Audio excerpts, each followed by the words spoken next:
Hello friends, welcome back to our channel. आज हम इस वीडियो में बात करेंगे एचडीएफसी बैंक के बारे में। आपको मैंने पहले ही बताया था एचडीएफसी बैंक में एक क्रूशियल लेवल था, अगर वो तोड़ दे तो एक बार निकल सकते हैं। बट काफ़ी जद्दोजहद के बाद एक अच्छी न्यूज़ आई है एचडीएफसी बैंक में, और I thought I should share this news. And also हम एक बार चेक करेंगे कि अभी चार्ट्स पर कैसा दिख रहा है। तो ये सारी ही बातें हम डिटेल में करेंगे। और अगर आप मेरे चैनल पर नए हैं तो आप मेरा चैनल ज़रूर सब्सक्राइब कर लीजिए, बेल आइकन दबाना बिल्कुल मत भूलिएगा। और अगर आपको वीडियोस पसंद आ रही हैं या फिर आपको कुछ सीखने को मिल रहा है तो आप मेरी वीडियोस को लाइक भी कर सकते हैं। आपने देखा ही होगा कि किस तरह से हमने कितनी सारी रैलीज़ पकड़ी हैं, चाहे वो यूनियन बैंक हो, चाहे वो एलआईसी हो, या फिर कोई भी स्टॉक। जीआईसीआरई मैंने पकड़ा है और जीआईसीआरई अभी भी मेरे को पोटेंशियल दिख रहा है। हालांकि थर्सडे के सत्र में गिरा है जीआईसीआरई, तो अगर वहाँ पर भी आप नज़र बना के रख सकते हैं। नैम इंडिया में काफ़ी अच्छे पैटर्न्स बने हुए हैं। एचडीएफसी एएमसी हमने 1800 रुपये से पकड़ा और अभी 3300-3400 रुपये तक पहुँच चुका है। तो 3300 रुपये का जो पहला टारगेट था वो भी अचीव हो गया है। और इसी तरह से ना जाने कितने ही स्टॉक्स में हमने बात की और बहुत ही अच्छे रिटर्न्स भी मिले। इसी तरह से मैंने आईजीएल और एमजीएल भी बताया था। आप देख सकते हैं आईजीएल ने कितना ज़बरदस्त अंडर परफॉर्म किया है, रिजल्ट्स भी अच्छे नहीं आए हैं, और एमजीएल उसी के तर्ज पर जो हमने बताया था उसके हिसाब से ऊपर चल रहा है। ज़बरदस्त ट्रैक्शन देखने को मिल रहा है एमजीएल में भी। तो इसी तरह से हम आगे भी कोशिश करते रहेंगे कि आप सभी को अपना इसी तरह से बताते रहें कि कौन कौन से स्टॉक्स या कौन कौन से चार्ट्स हमारे रडार पर हैं। तो आज एचडीएफसी के बारे में बात करते हैं। एचडीएफसी बैंक क्योंकि बहुत टाइम से पिट रहा है, जनवरी में आई थिंक ऑलमोस्ट 15-16% गिर चुका है। अब एक अच्छी खबर क्या आई है, अब आई है कि आरबीआई ने एलआईसी को एक अलाउ कर दिया है to acquire 9.9% holding in HDFC bank.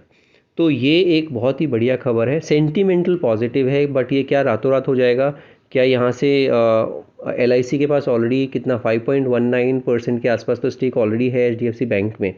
तो ये जो मर्ज एंटिटी है उसमें 5.19% है, और 5.19 से अभी ये ऑलमोस्ट 10% के आसपास पहुंच सकता है। तो 10% ऐसा नहीं कि एलआईसी रातों रात खरीद लेगी। ये एक अपर कैप दी है और आरबीआई ने नोट दी है कि भाई आप ये एक्वायर कर सकते हैं, क्योंकि आरबीआई को भी पता है कि थोड़ा सा इंडेक्स मैनेज जब भी होगा जब एचडीएफसी बैंक में थोड़ी सी स्ट्रेंथ आएगी।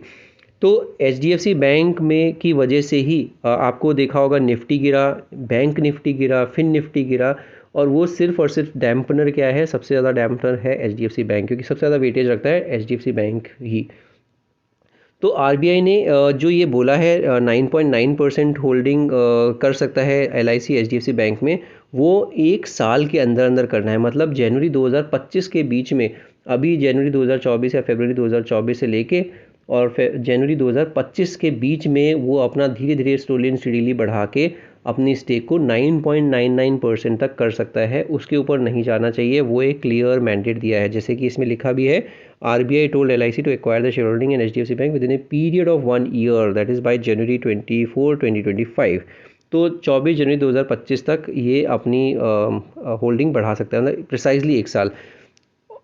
अगर इसमें आप देखते हैं कि क्या और बोला है इसमें, तो LIC has been advised by RBI to acquire the aforesaid major share holding in the bank within a period of 1 year.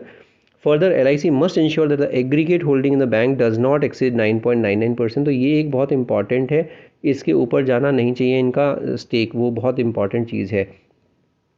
तो ये जो अप्रूवल आई है ये बहुत बढ़िया एक सेंटिमेंटल पॉजिटिव है, और यही एक कारण है कि इसमें हो सकता है मंडे के सत्र में थोड़ा सा अपटिक देखने को मिले। और वो अपटिक में क्या करें, कौन कौन से लेवल है जो आपको ध्यान में रखने हैं, तो ये एक चीज़ आपको बिल्कुल हम चार्ट्स पर भी बताएंगे। आपको पता ही है कि थर्ड क्वार्टर में बाकी एचडीएफसी बैंक में सब कुछ बढ़िया लग रहा था। मेरे को तो नहीं लगा कि इतना बहुत ख़राब जो रिजल्ट थे, चाहे वो नेट प्रॉफिट की बात करें, चाहे नेट इंटरेस्ट इनकम की बात करें। सिर्फ दिक्कत कहाँ आई है, दिक्कत आई है जो थर्ड फिस्कल में। देखिए इसमें भी लिखा है, while HDFC bank standalone net profit for the third fiscal quarter beat analyst estimate. तो जो नेट प्रॉफिट है वो एनालिस्ट के भी एक्सपेक्टेशन से बेहतर डिलीवर किए हैं एचडीएफसी बैंक ने। But core net interest margin on total assets fell to 3.4% from 3.65%। तो 3.4% हो गए 3.65%। प्रीवियस क्वार्टर में 3.65% था, जो कि अब गिर के 3.4% हो गया। तो वो जो एनआईएम्स गिर रहे हैं वो एक चिंता का सबब है एचडीएफसी बैंक के लिए, जो कि हमेशा 4% के आसपास हुआ करता था बिफोर द मर्ज्ड एंटिटी। तो जब मर्ज हुआ है उससे पहले 4% के आसपास एनआईएम्स मेंटेन हो रहे थे, बट अब जो है एनआईएम्स 3.4 तक फिसल गए हैं, तो ये एक थोड़ा सा चिंता का कारण है। बट ये क्या इसी में हो रहा है, ऐसा नहीं है, और बाकी बैंक में भी सभी में थोड़ा सा अगर आप देखते हैं बोरोइंग कॉस्ट बढ़ रही है, और इसी वजह से एचडीएफसी बैंक में भी बोरोइंग कॉस्ट बढ़ी है।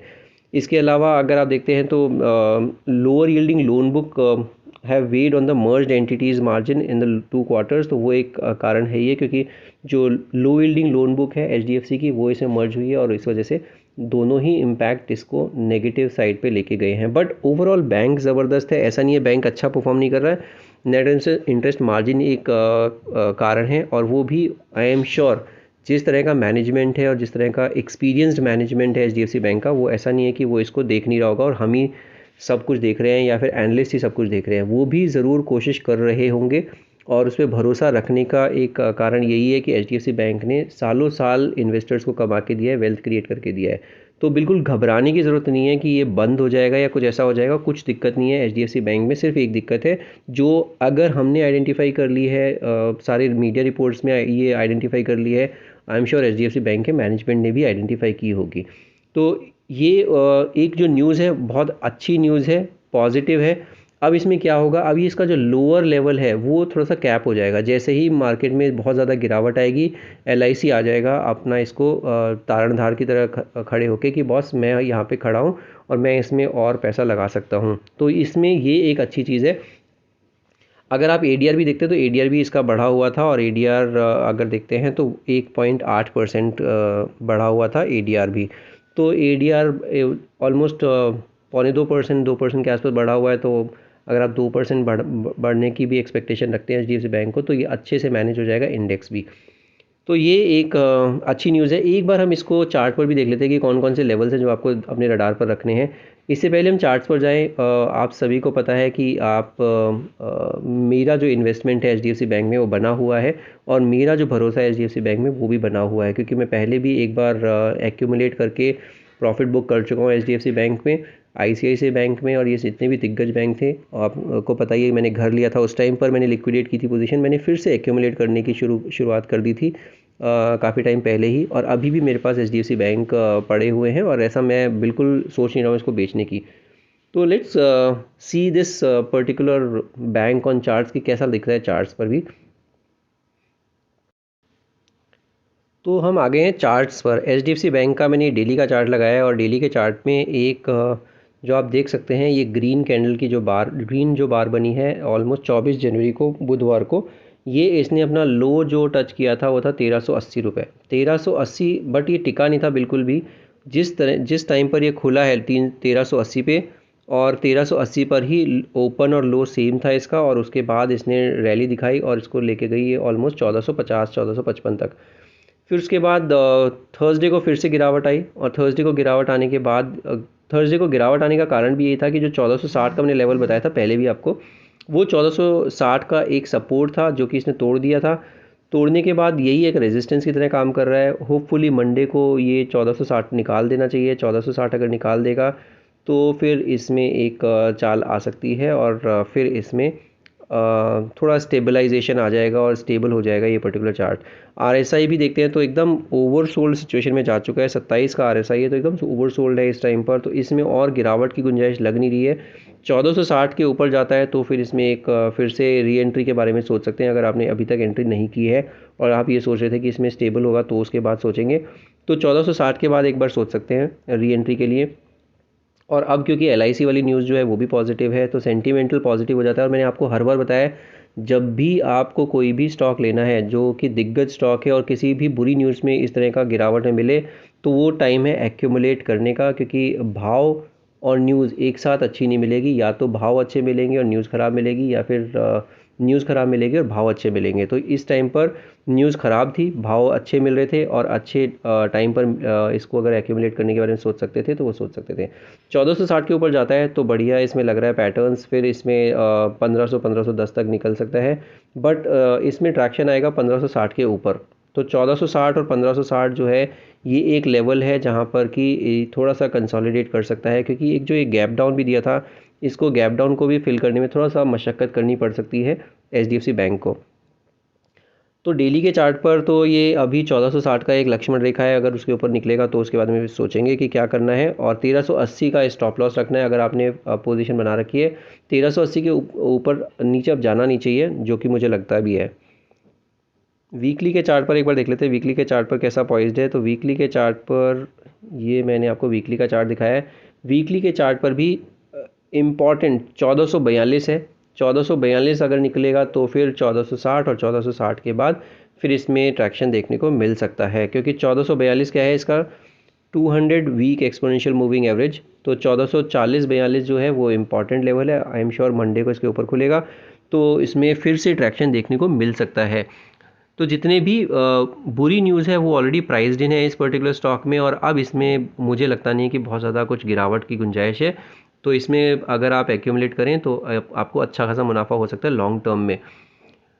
तो ये वीकली का चार्ट हो जाता है। वीकली के चार्ट पर भी आरएसआई देखते हैं तो 35 का आरएसआई है, तो वहाँ पर भी कोई बहुत ज़्यादा अभी मोमेंटम नहीं दिखेगा, but slowly and steadily I am sure ऊपर चलना शुरू हो जाएगा। मंथली के चार्ट पर एक बार देख लेते हैं। तो मंथली के चार्ट पर तो बड़ा ज़बरदस्त एक रेड बार बनी है, और वो रेड बार आप देखेंगे तो कितनी 16% की 16% जनवरी में गिरा है। तो आप देख सकते हैं इतना बड़ा दिग्गज शेयर अगर 16% गिरा है तो बहुत ही बुरी खबर थी और बुरी ही कुछ चीज़ थी जिसकी वजह से इतना गिरा भी है। इसमें भी अगर आप देखते हैं तो 50 मंथ एक्सपोनेंशियल मूविंग एवरेज है 1419 रुपये। 1419 जो था वो इसने सस्टेन किया, इस मंथ इसके नीचे क्लोजिंग नहीं दी, तो वो एक अच्छी चीज़ है। अब इसका 1550 जो है 20 मंथ एक्सपोनेंशियल मूविंग एवरेज, ये यहाँ तक का जाने का दमखम रखता है। तो अगर आपने पोजीशन है तो बिल्कुल बने रहिएगा। अब इसमें निकलने का कोई औचित्य नहीं है, क्योंकि जितनी भी ख़राब न्यूज़ आनी थी वो आ चुकी है, और प्राइस भी जो डिटेरियोरेट होना था वो हो चुका है। तो ये मेरा व्यू हो जाता है एचडीएफसी बैंक पे। हालांकि मैंने जैसे बताया मेरी भी पोजीशन है इसमें और मैं इसमें बना हुआ हूँ। तो आपका भी अगर कोई स्पेसिफिक क्वेश्चन हो तो ज़रूर बताइएगा। आप मेरे एक व्यूअर ने आरआईएल पे पूछा हुआ है क्वेश्चन, बिल्कुल नेक्स्ट वीडियो में आरआईएल पर बनाऊंगा। मैं इस पर थोड़ा सा देख रहा हूँ, और आपको नेक्स्ट वीडियो जो मिलेगी वो आरआईएल पे मिलेगी। अगर आपकी भी कोई स्पेसिफिक क्वेरी है तो आप मुझे कमेंट सेक्शन में लिख सकते हैं।